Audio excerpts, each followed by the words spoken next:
Okay. So, good evening, everybody. Welcome to our online Dharma gathering. And tonight's discussion is going to be, the title is Non-Dual Awareness, Oneness and Trance States. So we're going to take a shot here at looking at really fruitional kind of approach to practice, and the different points of view and different approaches that people take as they begin to explore the space of their mind, beyond just merely the discursive chatter, which we take to be the full dimension of our mind a lot of the time. Whatever storyline is going on has our full attention.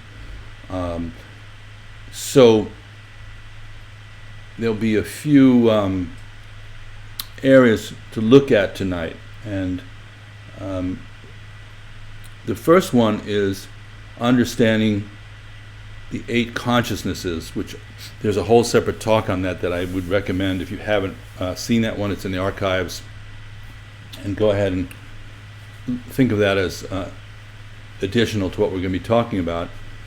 But it's basically understanding, to make it relevant to tonight, the notion that our consciousness, our awareness is layered.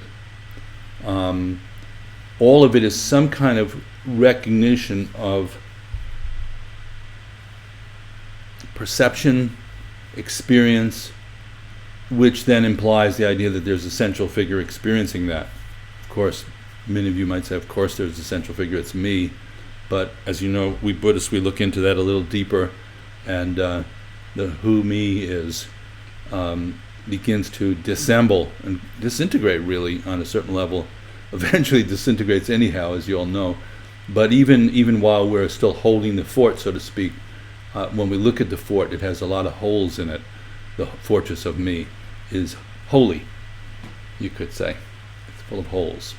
So when we try to put a very solid image of ourselves together and a very solid world around us, it kind of flies in the face of real experience and inquiry, and begins to become perceived as more dynamic and fluid than it might have appeared to be at first.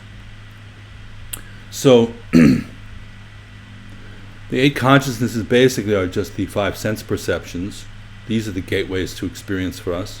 There's no real sense of experience without the activity of the sights, sound, smell, taste, touch. And the 6th consciousness is the mind consciousness, or the central headquarters, and that's the one that tends to get filled up pretty quick. We have a kind of big inbox there, an outbox of thoughts that arise and basically are, you could say, a second tier of experience beyond just the pure perception of sight, sound, smell, taste, and touch, which is a very clean, pure aspect of our relationship to the environment and to our own mind. But then the narrative picks up, and we begin to fill whatever space there would have been with the storyline about, I like this one, I don't like that one, that smells good, this doesn't smell good, you are always irritating and annoying, blah blah blah. That's the 6th consciousness. It's sort of very ordinary narrative mind, and that's where we start our meditation practices, by peeling away that layer a little bit, or seeing through it a little bit as not being as solid as we might have thought it was, right? We usually buy into that narrative pretty heavy.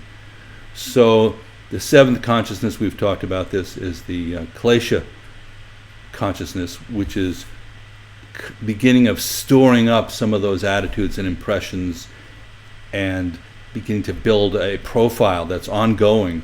For example, if we become kind of grouchy or resentful over time, there's almost like a storage for the energetic dimension of those attitudes and ways of putting experiences together.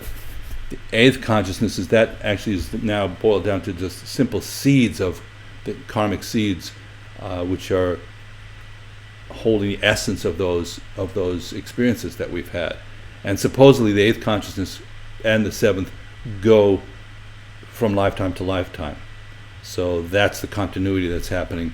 When we talk about reincarnation, it's not the personality or the genetics or any of that. It's the consciousness dimension that is the stored attitudes and impressions and sort of seeds of experience, patterns that are there. Then in some ways of talking about it, there's beyond the eighth consciousness is the, you could say, the pure consciousness, the clear consciousness, which is not necessarily filled up with all that kind of activity. So it's hard to imagine for us, because right now even we're thinking, what am I without all that stuff? Without my perceptions, without my feelings, without my attitudes, without my history, without my future anxieties about things. Who the hell am I?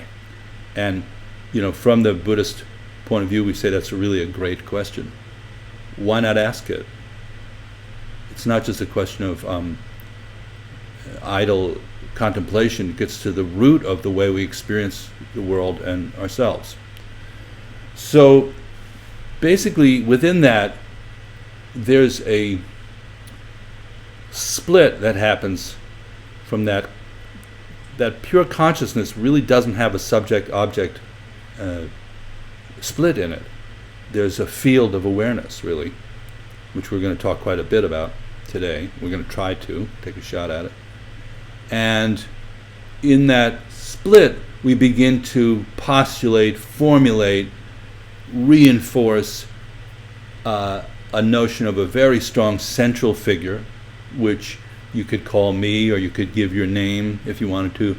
I do solemnly swear, whoever that I is, which is really the continuity of those consciousnesses, the sort of ripple of those consciousnesses. And we get a stronger and stronger sense of that as we solidify all the activity in those eight consciousnesses. And then, of course, there is everything else besides whatever we think I or me is.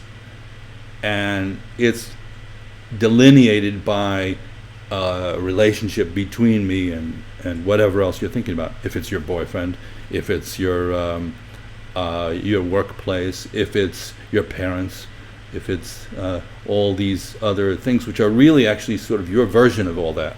We kind of get that idea, right? It's our projection that we're storing. And I even read a scientific article that said even when we're storing memories, it's not actually the experience itself is never stored. It's you go over and the brain writes over the previous memory. So if you think you're remembering your childhood, what you're remembering is the latest time you remember the childhood is what's stored. And then you're updating the file, basically. So the whole notion of this reinforcement from the past and thoughts about the future, pulling this thing together, it actually sort of can be popped or evaporate into a sharp moment of present awareness. Because you then realize, where are those memories? They're right here somewhere. Hard to say exactly where they are, but we would loosely say it's the mind. And that mind is the dualistic mind. It's called SEM, S-E-M-S in Tibetan. That mind can be conscious of other. That mind develops a relationship with other. That mind is the meditating mind. It's saying, I'm going to pay attention to compassion, or I'm going to pay attention to my breath. There has to still be some sense of duality to meditate, actually, in that dualistic way. So it's a very subtle point, and you could say, from the dualistic point of view, we're just trying to refine the SEM mind, improve it almost, get a software update on it where it's more compassionate, more friendly, relatively more awake. But it's still a construction that we're working on. So a certain dimension of our practice, which we've called the relative practice, or the relative bodhicitta, is constructing a sense of reality that's a little bit improved, like reality 2.0, in which I is now a kinder, patient, compassionate person. But as we go deeper into practice, you begin to think, well, who is that person that's reconstructing and reprogramming the software? Who's doing that? And then you get into the subtler practices where you actually look directly at the constructor, if there is such an entity. And that is when we can only really experience that by sort of penetrating insight, really looking with our sort of prajna mind, our discerning mind, or we have a flash of that all the time, kind of just there's nobody home, there's just experience. And usually if we come to practice with a very thick narrative, which most of us do, and forced by strong feelings of emotion and power of certain patterns that are really, really strong, it's very occasional that we see through or see a gap in that narrative. And in that gap, and the reason we encourage it so much when you're meditating, to see it, sometimes the space between two thoughts, or the background space, the sort of room tone as I've talked about it, the question then becomes, what is that? And what is our experience of that? And what do we attempt to manipulate that further? Do we try to stabilize a kind of open-ended, non-narrative, non-discursive kind of presence, which is how a lot of people would describe certain types of practice that you hear. Just be present. So the question here tonight is a little subtler than just manipulating, getting each one of us version 2.0, which is a kinder, gentler, more bodhisattva-like individual, and really seeing what the nature of our mind actually is, and if there's anything that needs to be fixed. And this mind is called bodhi mind, awake mind. We have to give it a name, because otherwise it's like sort of trying to find, your driver shows up, if you're being picked up at the airport. If they don't have a sign with your name on it, nobody's going to find anything. They won't find you, you won't find them. So we have to give this awareness, even though it's really not based on narrative and concepts, some kind of name, some kind of pointing to. So bodhi mind, awakened mind. And here's the premise: everybody has one, or it, already. It's just being returned, the awareness of it is being returned to you. It's like you sent out a SOS to the lineage and the teachers, and the message comes back, yeah, you already have that mind, but you have to uncover it more. You have to maybe purify some of the thick, heavy narrative, process that karma, so that there's more perception of the space out of which that arises, and then that heavy karma can dissolve back into that space. What's the advantage of that? We're not caught up in, kind of heavy, thick narrative, fixated, obsessive, compulsive, attention disorder mind. So the bodhi mind has qualities that are very, very positive and inherent qualities. There's a sense of equilibrium that comes with it, a feeling of open-hearted compassion, because there's not such a strict, sense of me and them. So you can feel the interdependence of the whole situation. You can relate more fluidly from the bodhi mind. So the whole lineage of Buddha exists to point to the awakened or the bodhi mind, the non-conceptual mind, and to dispel some of the obsession that we have with the texture of our internal narrative. Usually we're going to talk more from a relative point of view, like if you're having trouble with somebody, be more patient, But that's very dualistic, right? So it's good because it's better than hating people, which is extremely dualistic. At least being patient or compassionate builds a bridge. You begin to wear through that duality. You begin to dissolve that duality somewhat. And the situation becomes more integrated. Right? You understand? So, the duality that we normally experience is a sense of me and other. Right? I'm just talking about a very ordinary level. We walk around all day with me and other, and It's kind of built into the fabric of our whole way of looking at the world. And so here now along comes spirituality, religion, whatever you want to call it, psychological penetrating practices, depending on what you're doing, and a common thread, as I was contemplating this so we could talk about it, a common thread is the dissolution of that duality. Right? We're all one, right? Feed the world, love and compassion for everybody. These are very, very strong themes in every major religion with variations. Excuse me. And the notion of dissolving the duality, which is like, let's look at some other things that do that. Friendship dissolves duality. Love, passion dissolves duality. Connection dissolves duality. So, and when we have that experience of dissolving duality, a certain pain, a certain struggle that we've been holding too tightly begins to release itself, and we actually feel joy. And, you could even say happiness, or I prefer enjoyment. And you could even go as far as to say bliss. When you really connect with somebody, it's blissful. If you're playing music with somebody and you're really connecting, there's a lot of joy and energy that's released.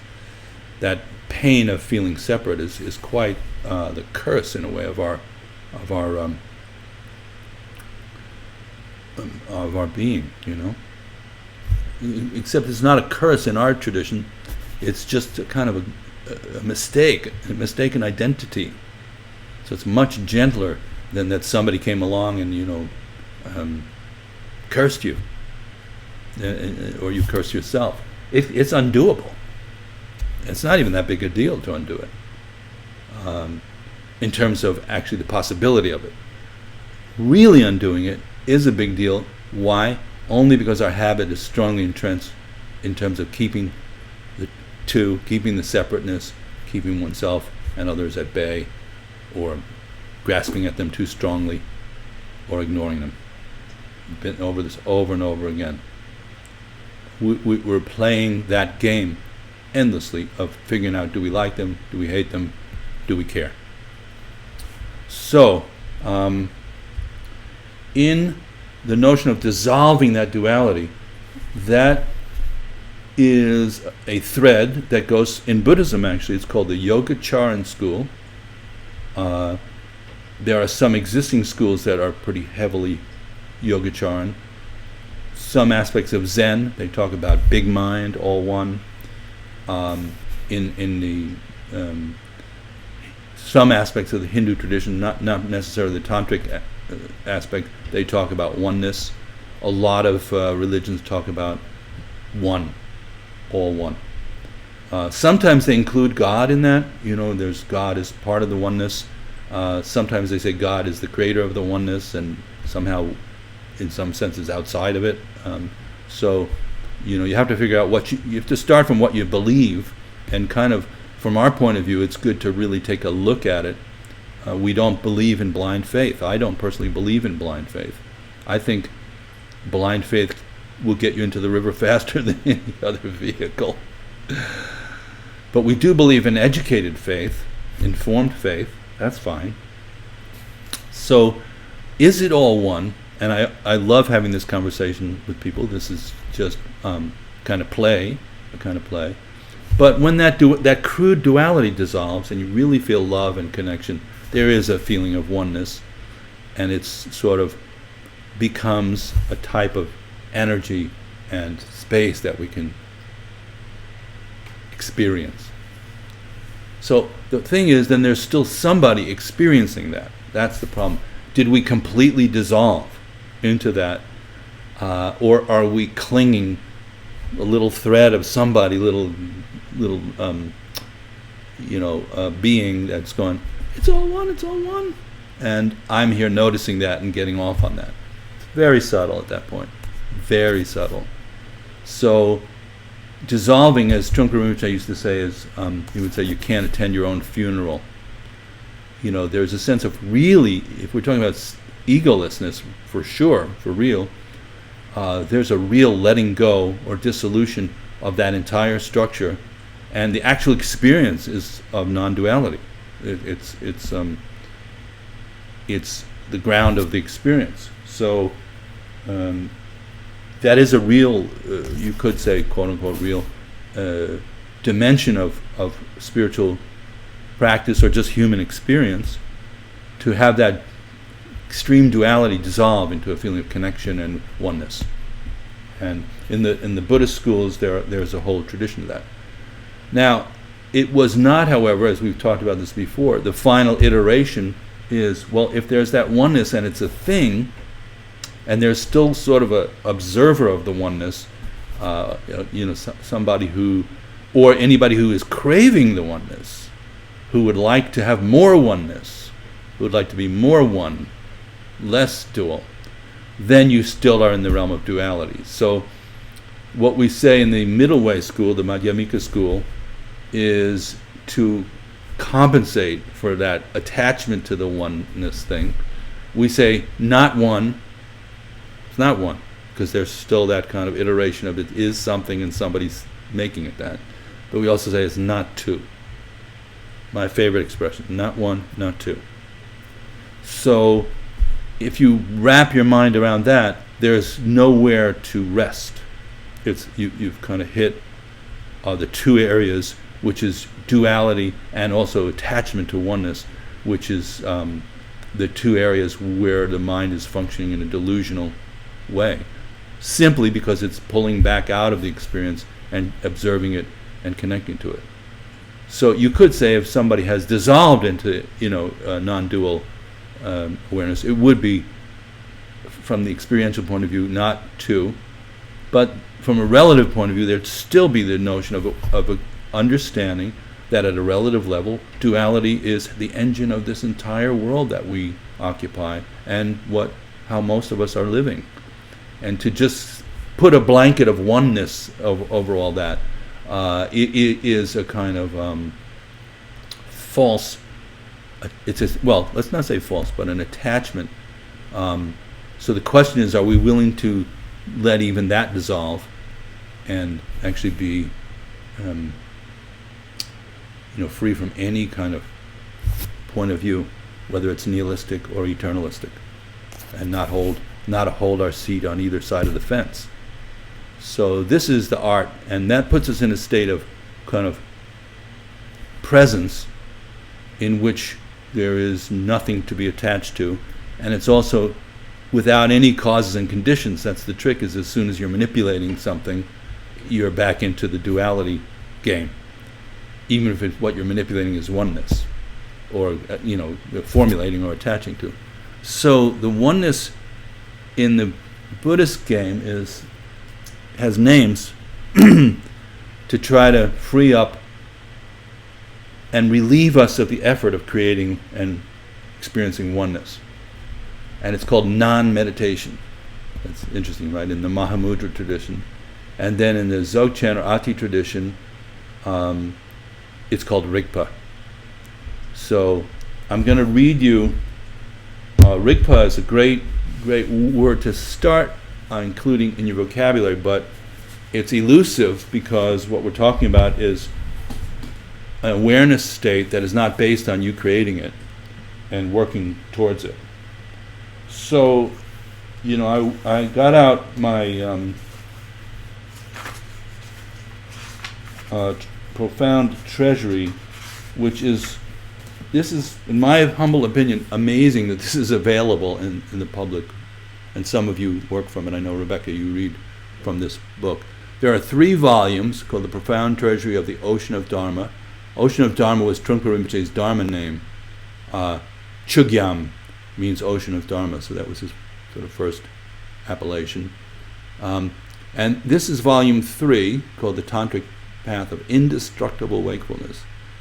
And I couldn't have read from this 10 years ago, but these were from seminaries for advanced students that Trungpa Rinpoche used to teach.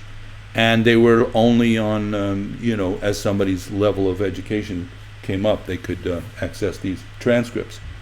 Now, through his wishes and through the very, very hard and long work of a bunch of people, but mainly Judy Leaf and Carolyn Gimian, who spent 10, 15 years editing the transcripts, organizing them by topics, and now you have access to these teachings. So in a way, you're getting, kind of, I would say this is some heavy stuff. The book's even literally heavy. Oh, God, heavy. But you don't have to try to memorize the whole book or read the whole thing.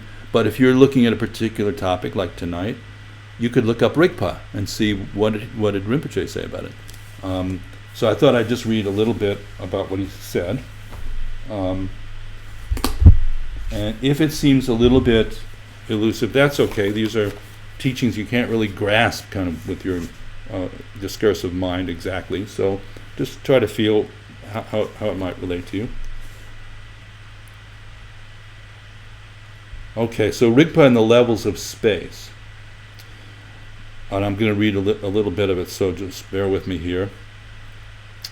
Your practice of shamatha at the Hinayana level and your vipassana and shunyata experience at the Mahayana level, all these we've talked about, so I know it might be technical stuff for some of you, but you can look back through the previous talks if you like.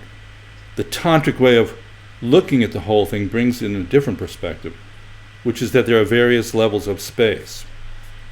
Basically, we're trying to relate with the origin of the originator and of origination itself. Instead of just stopping and say, okay, we don't know who originated the whole thing, so let's just call it something.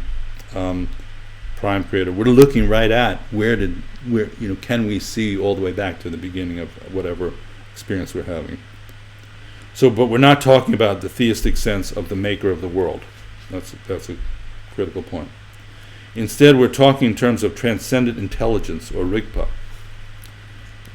There are various definitions for Rigpa. There is Rigpa according to Vipassana experience and Rigpa according to higher tantric experience. At the Vipassana level, Rigpa still has some kind of plan or strategy. This is kind of what we've been talking about. We're formulating something. We're cooking something up. We're cooking up this be here now, this be present thing. We're working on that. But in the Vajrayana, Rigpa is not equated with discriminating one from the other or me and my world. It's not operating from the point of view of the dualistic split, but it is more like a beam of light that shines constantly and is known in tantric literature as the dawn of Vajrasattva. It is the dawn, the awakening, the crisp winter morning aspect of clarity and sharpness. Can you relate to that? It's just the quality of sharpness and clarity that is sort of instantaneous and arising all the time. At the same time, Rigpa creates space. Rigpa is indivisible with space. Rigpa does not have any plans. You hear that? No plans, no agenda. It does not decide to become enlightened or not to become enlightened. Rigpa is a self-existing situation. It has also been said that the basic nature of Tathagata Garbha, which is Buddha nature, is self-existing. Buddha nature has limitless functions. It's not aware of itself, but at the same time, it is also not ignorant of itself. So it is self-shining or self-luminous. The basic principle here is that when in Tantra we speak of enlightenment, it means just basic being. The idea is that you have already arrived at the final end result, except you have clouded it over. But each time there is a gap between the clouds, you begin to see your attributes clearly. That's that gap between the narrative that we talked about. It might only take a fraction of a second or a microsecond, and it might only be a glimpse. Nevertheless, it is still a glimpse of what it should be in the long term, the final term. Bada boom, bada bing.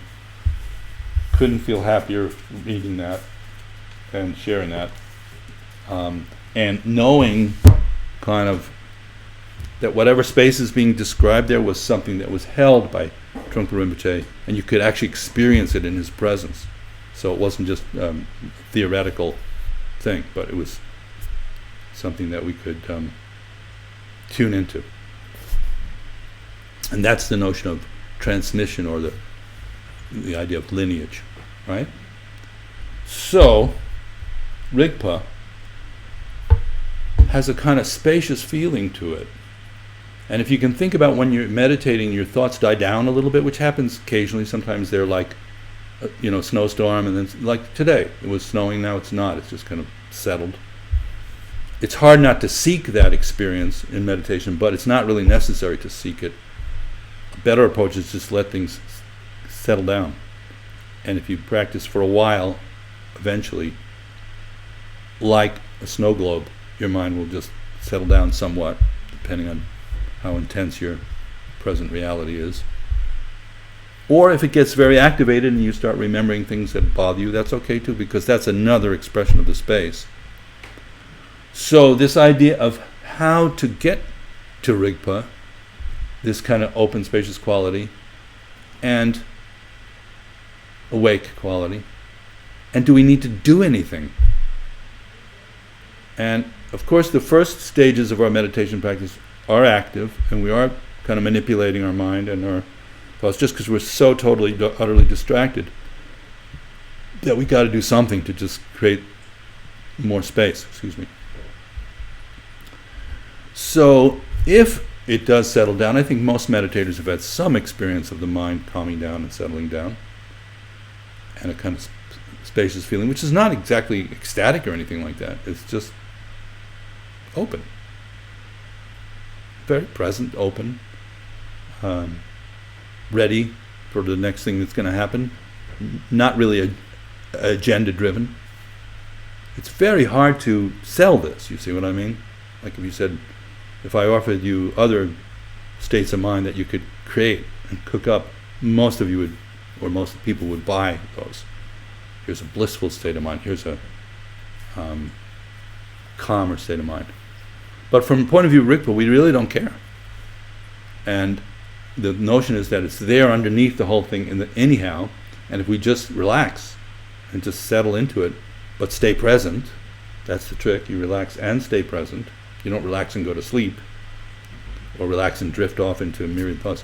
The instruction is to relax and just recognize the quality of wakefulness that is already there. So it's a lot bit less of a project, but it's much, much subtler. Now, as we move towards that kind of space, it has a certain appeal to it that can pull us into wanting to stay there, wanting to also lose the vividness and clarity and stay with the spaciousness. So if you stay with the spaciousness, and you lose the immediacy and the vividness and clarity and the unbiased quality of, not attached to outcome. So, for example, if somebody sitting next to you, for example, has a terrible cold in the shrine room, and you start thinking about, why did they have to like blow their nose and put the tissues between my cushion and their cushion? Now I'm going to get sick. If you can't include that, but you want to like go beyond all of that irritation and vividness and clarity into a space that's void or kind of divorced from that, that's called a trance state. Let's call it what it is.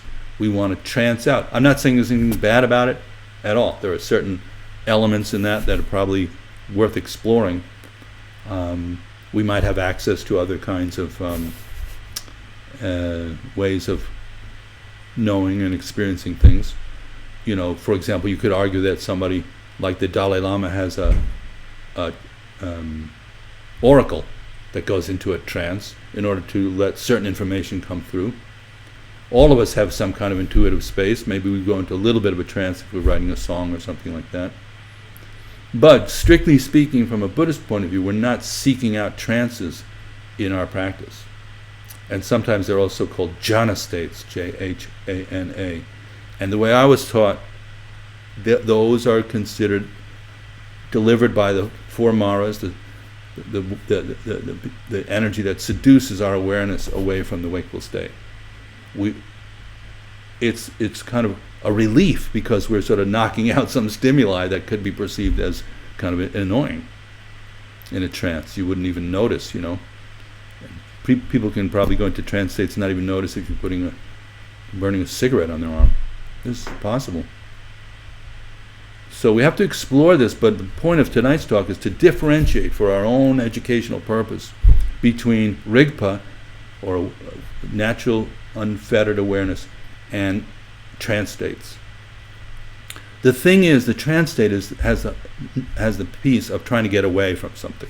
It's subtle, like we want to transcend something, we want to get away. And the dynamic of that, if we're kind of get smart little Buddhist boys and girls, is that will create further suffering, because the notion of trying to get away from something is the Buddhist idea of suffering, is that we're not peaceful where we are with what's happening, so we create a kind of parallel situation. Eventually we can't sustain it because it's created, and then there's a kind of disappointment. So most of the people who can go into these kind of trance states are a little irritated when they come out. But all of us, and present company included, there's a certain attraction there of, like, if you, and this is where I bring in, if you took a really good drug, it pulls you into kind of like, So deep within every practitioner, there's a little bit of an addict, that we want to have a certain state of mind that's pleasant, but we're not really aware of the full dynamic of if you have to pay for that, and then when the bill comes. So the sort of final stop on this destination is to cut through, finally, at some point, permanently, that notion of trying to attain states of mind at all. That there's any form, so we talk about non-attainment. Even in the Heart Sutra, we talk about non-attainment. The twist is, if you go there and say, I'm practicing non-attainment, so I'm not even doing my meditation practice, everybody knows that can be, we can use any of this to sort of deceive ourselves. And that's why a lot of people, in the West, they like Dzogchen, because they think, oh, that's the sort of short and easy way. But the fact is, it's incredibly subtle, and if we don't have enough ground of processing karma and stuff, we're just going to have a version of this that's more likely to be attachment to trance, or to kind of mesmerized states of mind. And the trick is, we're going to avoid irritation like the plague, instead of the warrior's approach, which is when irritating and powerful circumstances come up, we know for sure we're on the edge of awareness, because we're actually experiencing our own mind in a very vivid way at that point.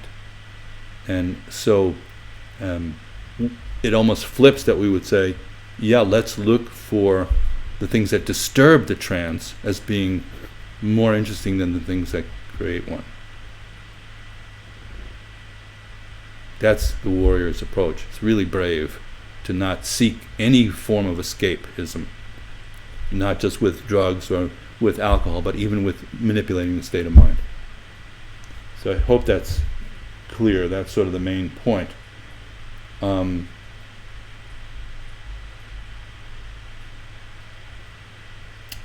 It brings up the issue that we've sometimes mentioned before, of are we using our practice to do what John Wellwood coined the phrase spiritual bypass. We're ignoring our emotional life, we're ignoring our actual situation, our karmic forces that are within us and around us, and trying to smooth all that out. So that's called spiritual bypassing. Almost all of us are doing some version of that. It's not a bad thing, it's just a good thing to be aware of it. It's inevitable, because who wants to, completely wake up? If it meant losing the thing that we hold dearest, which is sort of our ego-centered, controlling approach towards life. Who wants that? So there's going to be some subtler and subtler levels of clinging, holding on to different states of mind. And it's the job of the practice and the lineage and the teachers to kind of encourage us to go beyond that, and also sometimes to really point it out, so that our smarter mind can tune into that possibility of things like spiritual materialism and spiritual bypassing. Now, having said that, I just want to say two more things, and then I'd like to open up the gates to a conversation.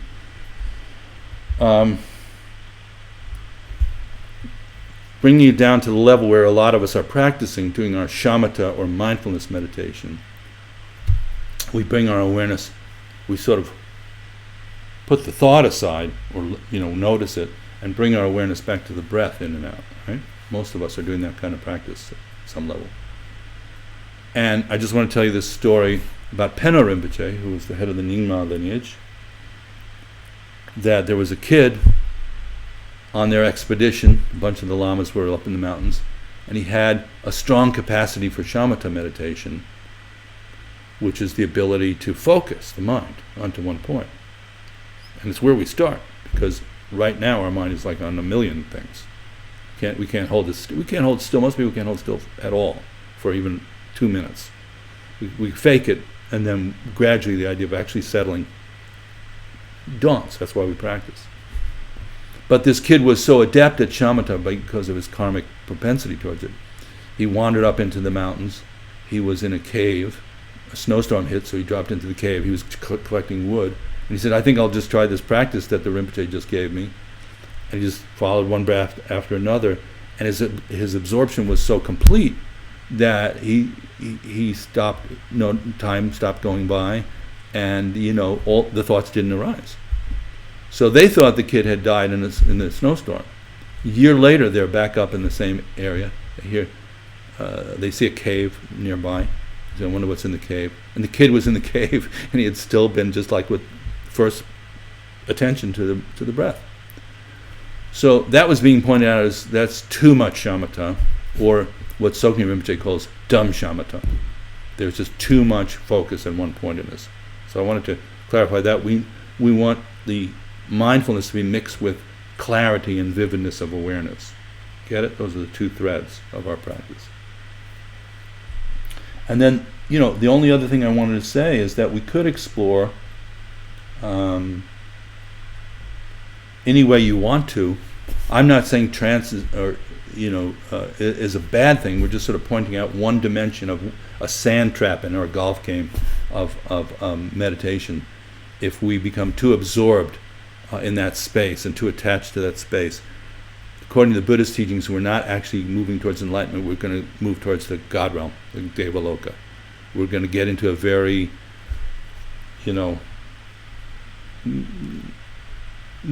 maple syrupy kind of. It's a very pleasant place because there's nobody nudging in it. Not even you. So there's this feeling of expanse and space. So we can explore that, but we don't want to block out or create ignorance to stay there, which is the downfall of the God realm. And whereas if we just have that open space and whatever arises in it is welcome and met with awareness, that's a different story. Okay? So I think that's mostly what I have to say about this topic. And I'll just remind you that you can, if you haven't yet, go to facebook.com/DavidNickturn, and you'll see a stream of comments there. And if you want to post your questions there, I know some of you probably would have jumped the gun and done it, so we can start. But if you haven't, go ahead and pop your comment in there or your question, and let's take another 15 minutes or so and just look at what people are thinking about. Wow, I see everybody's here. Kind of cool. Fun.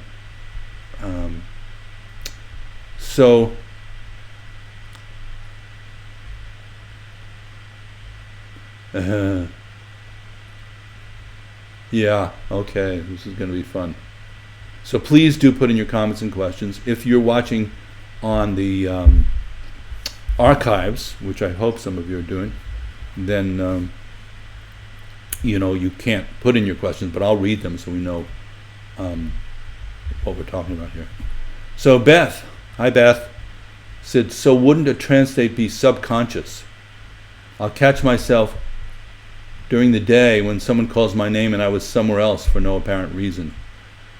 Probably, Beth, that wouldn't be exactly a trance state. That's more like a daydream, mind that we're talking about all the time in our practice. That's kind of discursive mind on heavy rotation, certain thoughts. Trance state is sort of absent of thought. So it's a little bit different. In that case, yeah, you're caught up in what Rinpoche used to call the subconscious gossip. Great phrase, subconscious gossip. Just running the storylines. And in this case, then we would just come back to a kind of present awareness. But in the trance state, it's sort of empty of thoughts. And I think if you look at that state you're talking about, it's not empty of thoughts. So it's full of thoughts. So that's a different kind of deal. Marie, where have you been, young lady? Where have you been? I hope you're well. Do me a favor, Marie. Write me an email and just tell me what's been going on, okay? davidnickturn@gmail.com. And for those of you who want to connect in some way, don't write Facebook messages, please, because I rarely see them. So just write to my email account. So let's see what different people are saying at this point, okay? A bunch of you have just checked in. Marie Rendon, Amy McNamara, hi everybody. Priya, hi. Susan Roebuck, a Bonnie greeting to all you sweet people, nice. Lori from Danville, Joe Bundy from Wyoming. You probably have a lot of snow there, right? Mary Jo from Bainbridge Island, Brian Lowry. Good crowd, everybody's here. So let's see, I think some of you would have started writing some comments in. Rebecca is saying, my experience of non-duality. I hope you see the humor in that, Rebecca. My experience of non-duality is dropping the second thought. I don't find myself arguing with reality or whatever is occurring in my sphere of awareness at any particular moment as strongly anymore, or wanting to be any other way than it is. Whether that experience includes peace or bliss or irritation and pain. I guess it feels like a sense of accommodation, tinged with curiosity, and often accompanied by appreciation. I'm not sure what category of experience Buddhism would file that under, but it kind of feels like surrendering. We don't have much control over it anyway, it seems. Fair enough. We can play and communicate with it, fight and argue with it. There are some dynamics going on, but it seems to simply accommodate us more than we do anything with it. Does that make sense? Yeah, sure. Of course it does. But it also has if you look at the language, it's within the realm of kind of duality. There's you and your experience of non-duality. So it's kind of like hard to find a language. Sometimes the language of this kind of experience is Doha, D-O-H-A, which is songs of realization. It's like poetry, basically. So, okay, Rebecca, you have to start writing poetry. You do write a lot of poetry, but let's see if you can write some non-dual poetry and send it to me, okay? Just let your mind go with that. Do whatever you want. But I think the idea of still checking on one's experience, and I'm having this experience and that experience, at the level of the Rigpa is begins that's what that second tier begins to just dissolve. It's not even clear who's having what experience of what, because the clarity is itself a form of confusion, actually. I don't know if you can follow that or not, but play with it, okay? And see, take a shot at non-dual poetry. That's your homework assignment before we talk again, okay? So let's see what other questions people are coming up. You geniuses are coming up with here.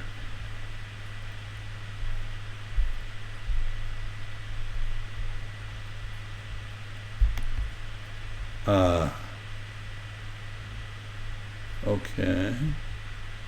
Let's see. What do you got, everybody? Okay. Patrick is saying not one, but not one. Yeah, you can go there that way too. Why not? Rebecca, you're getting a lot of comments from people. Oh no, you're writing, is the snow insane there? And various comments about the snow. Okay. Let's see. Jenny. Jenny, Camille, and Pat are all present, not in a trance state. Alert. Okay, Jenny, you got the preview of this when we talked earlier, so that's funny. And hi, Camille. Hi, Pat. Aaron V. Is there is a duality in even how I approach and view non-duality. I'm alternatively drawn to it when I know I cannot escape my experience, as a way to feel the underlying energy, and alternatively find myself increasingly getting busier in order to avoid the same feeling that I sometimes find I need, not just want. I seem to create new dualities when I look closer at how I work with my mind. Aaron, have you been here before? Your name looks unfamiliar. But welcome if you haven't. Yeah, this is like the hall of mirrors, or the layers of the onion, whatever analogy you want to use. It's very tricky to try to nail this. And a lot of the contemplative practice, you're directed to hold your mind to it, really penetrating into it, because it eventually your mind just fritzes and you just can't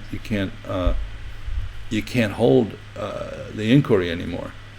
And then you want to get to that faster or fake that, but it's really kind of a feeling of running out of gas on a long stretch of desert road, and then just kind of like looking around. So I think the notion there's some glamorous thing at the end of this, some juicy thing, is that's sort of what I meant by the addict's mind. We don't know unless we really do.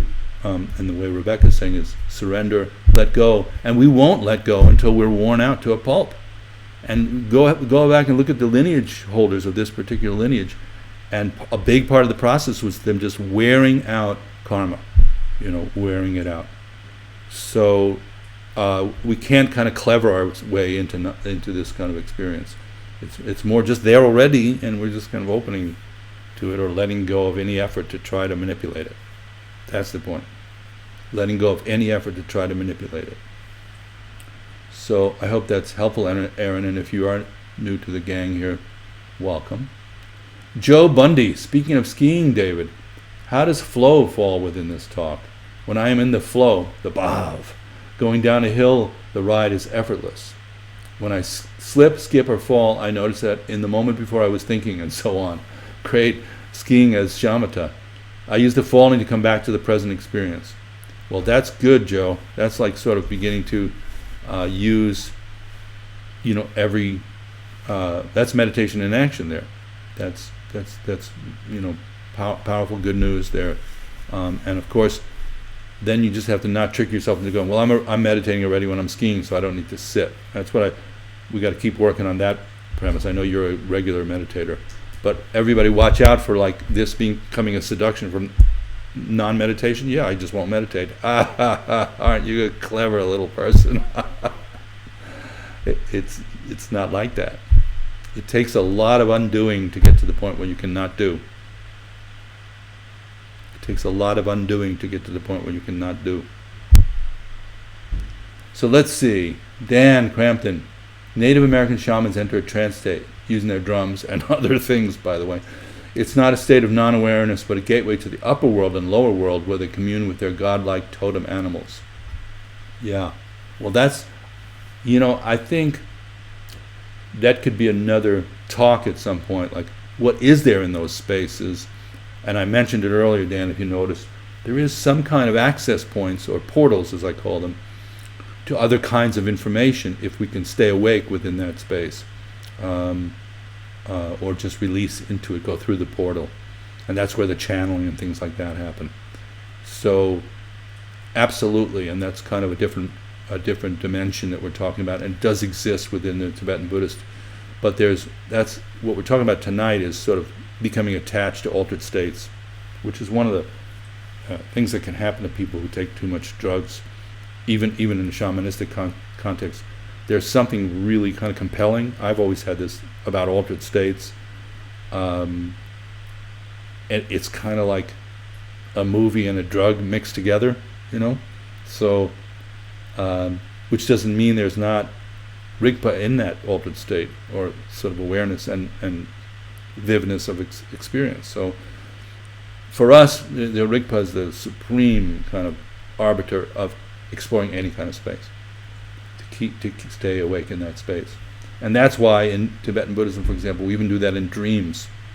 You try to be lucid in a dream, even though it can be fascinating to not be lucid. You just go like, "Ooh, this is good. What's this? What's this?"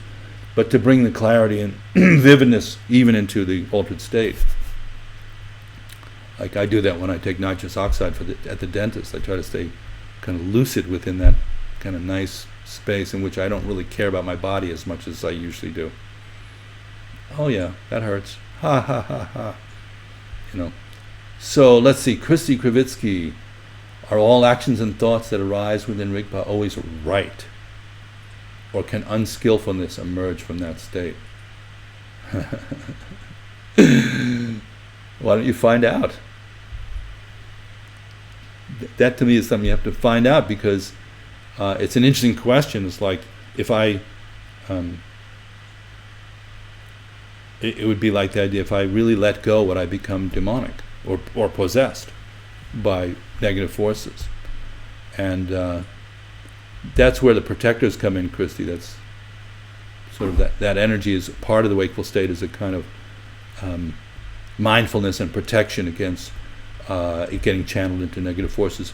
So the idea is also that somebody would do a lot of purification practice too. And so some of that karma has been cleaned up already. It's not just laying around and, like, you know, crap in the streets and you're going to step in it. But that's a deep, let's also bookmark that for the next time we talk, okay? And maybe last question here, Laurie Fleming. I have occasional experiences in meditation of letting go of deep, subtle self-aggression. Yay. And it's accompanied by extremely pleasant physical releasing. It's impossible not to want more of that. Understood. Understood.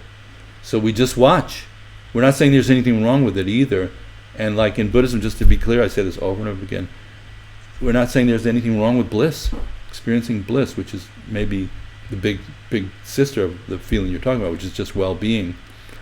You can experience bliss in a very ordinary way, just like, I don't know why when I go to the supermarket here near my house, they play like sort of very stock 70s and 80s hits on the radio there.